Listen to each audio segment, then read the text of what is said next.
Face à la prise de Constantinople par les Turcs, qui aboutit à la chute de l'Empire byzantin intégré à l'Empire ottoman en 1453, les Européens n'ont plus accès à la route commerciale vers l'Inde. Christophe Colomb est missionné par les rois très catholiques de la monarchie espagnole pour découvrir une nouvelle route maritime vers l'Orient en passant par l'Ouest. En 1492, Christophe Colomb met pied à terre sur un nouveau continent, l'Amérique. Cependant, jusqu'à sa mort, il reste persuadé d'avoir trouvé une route vers l'Asie et d'avoir abordé les îles du Japon. En 1497-1498, Vasco de Gama ouvre une nouvelle voie vers l'Asie en passant par le sud de l'Afrique.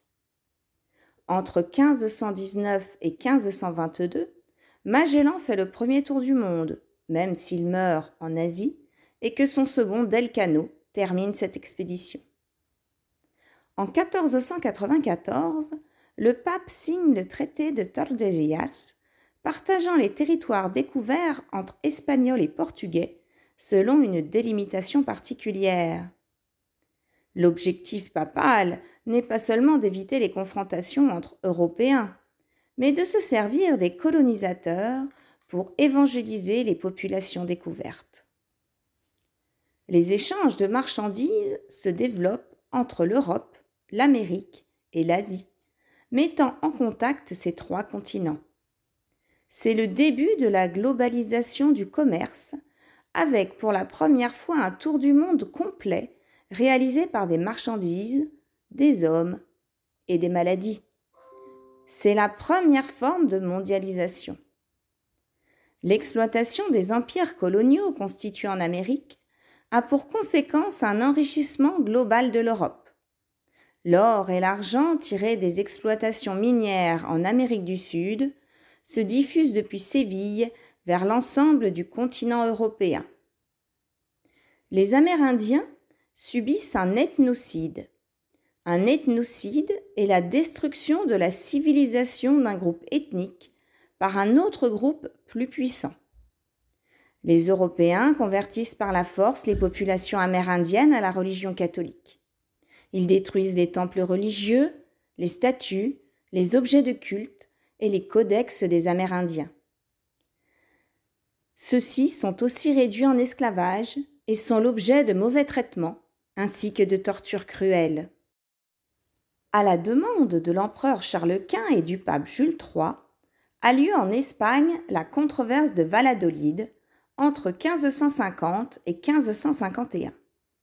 Face à l'esclavage et aux mauvais traitements infligés aux Indiens, la question est de savoir si les indigènes sont inférieurs ou non aux Européens. Lors de ce débat, s'affrontent Bartolomé de las Casas, qui défend la cause indienne, et Juan Ginés de Sepúlveda, qui pense que les Indiens sont des esclaves nés. Les Indiens sont reconnus comme des hommes à l'issue de cette controverse. Les Amérindiens sont aussi les victimes d'un génocide non prémédité. Un génocide consiste en l'extermination physique intentionnelle, systématique et programmée d'un peuple. Les Amérindiens subissent en effet un choc microbien qui provoque la disparition de 95% de la population américaine. Les Européens ont besoin de main-d'œuvre dans leurs colonies. L'Europe se lance alors dans la traite négrière.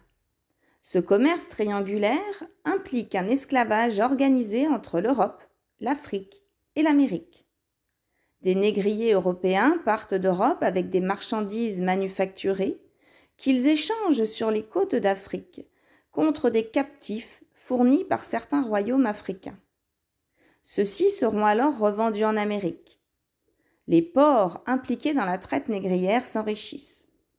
Entre le milieu du XVe siècle et la fin du XIXe siècle, on estime que plus de 12,5 millions de captifs furent déportés d'Afrique vers les Amériques.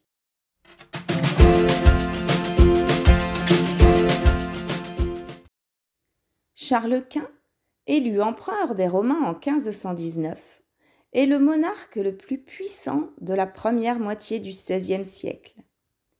Il hérite d'un immense empire qui s'étend à la fois en Europe et en Amérique.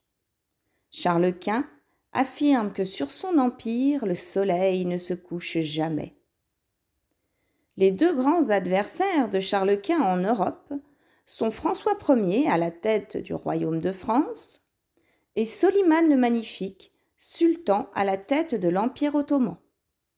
Charles Quint s'oppose à l'Empire ottoman pour la maîtrise de la Méditerranée et des routes commerciales. En 1535, François Ier, se sentant menacé par Charles Quint, s'allie à Soliman le Magnifique.